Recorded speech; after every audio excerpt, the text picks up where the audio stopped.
On my birthday, my sister poured boiling water on me. No one expected what happened next.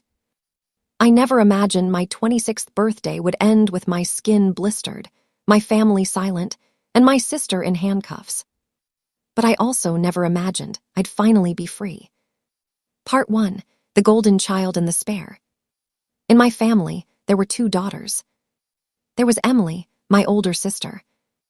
And then there was me, Claire, the spare. Emily was everything my parents loved to brag about. Cheer captain, sorority girl, married at 24. Instagram perfect life with a husband who made good money and parents who paid her way through everything. Me. I was independent, which was family code for unimportant. I paid my own tuition, worked 2 jobs through nursing school, lived in a tiny apartment, never asked for help because every time I did, my mom would sigh and say, "Why can't you be more like your sister?" Emily noticed the favoritism too. And she enjoyed it. Little comments, side glances, that fake sweetness that dripped with poison. When my boyfriend proposed, Emily laughed and said, "Wow, I didn't know he was that desperate." When I got my RN license, she said, "That's cute. Real money is in being married." My parents never corrected her. Part 2. The birthday I didn't want. I didn't even want a party. But my mom insisted. 26 is important, she said. We'll do it at our house. Emily volunteered to cook. That should have been my warning. The house smelled like garlic, oil, and boiling water when I arrived. Relatives filled the living room, balloons everywhere. My parents smiling like this was proof they were good parents. Emily hugged me tightly. Too tightly. "Happy birthday, little sister," she whispered. "Let's make it memorable." Something about her tone made my stomach twist. Dinner went fine at first. Laughing, wine, small talk. Emily kept disappearing into the kitchen, clanking pots louder than necessary. Then my mom asked me to help bring out the food. I stepped into the kitchen. Emily stood by the stove, holding a large pot of boiling water, steam rolling up like fog. She turned toward me. Her smile was gone. Part 3. The moment everything changed. It happened in seconds. She tripped. At least, that's what she screamed. The pot tipped. Boiling water crashed over my arm, shoulder, and chest. The pain wasn't pain.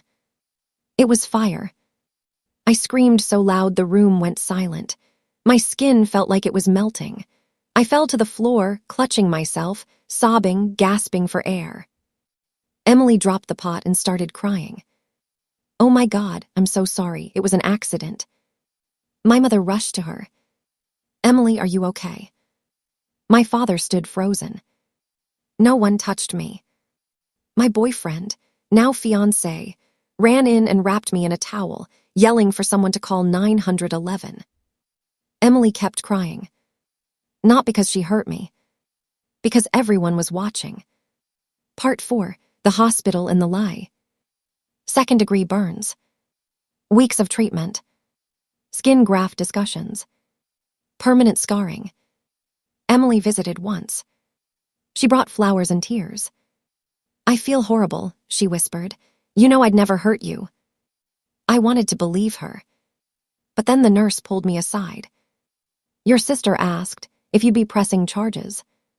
Something clicked. I asked for the police report.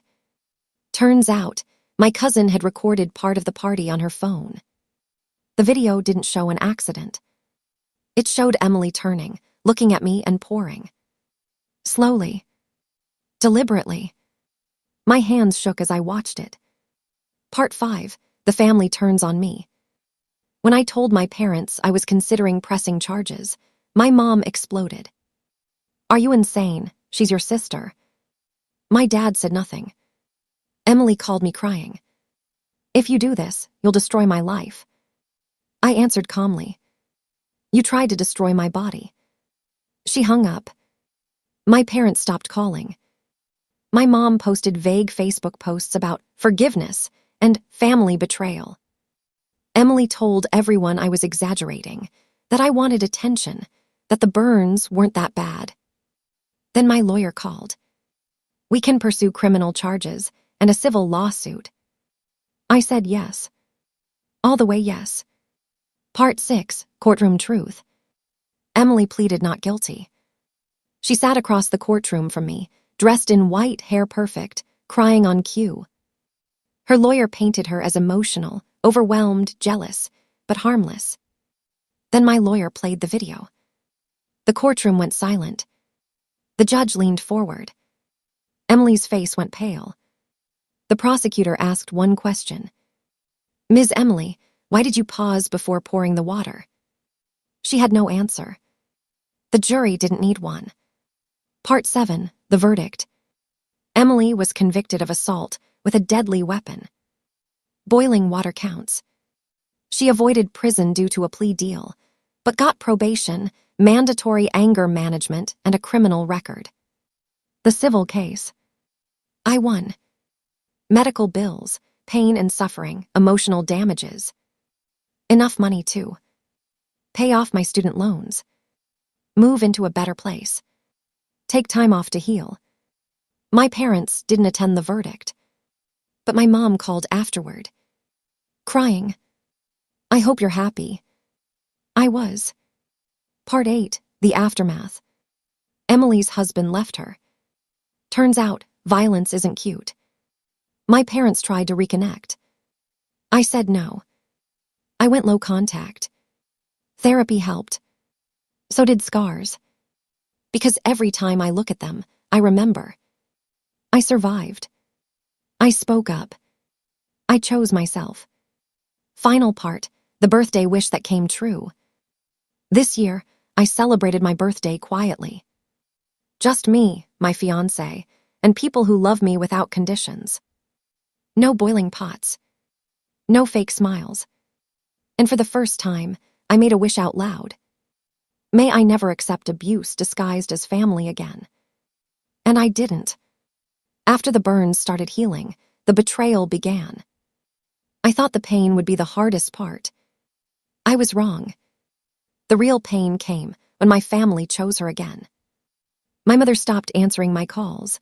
My father sent one cold text. This doesn't need to become a legal thing. Emily, meanwhile, was busy rewriting history. She told relatives I jumped toward the pot. She said I was jealous of her marriage. She even claimed I had mental health issues and wanted attention. And people believed her. Why wouldn't they? She was the golden child. Then my cousin sent me something that changed everything. A second video. This one had audio.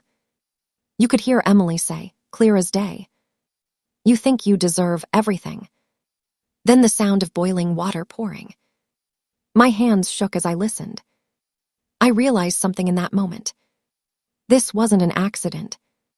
This was resentment that had been boiling for years. The charges that shook the family.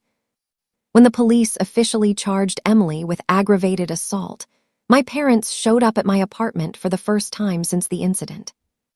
My mother cried. My father looked angry, but not at Emily. At me. "You're tearing this family apart," my mom said.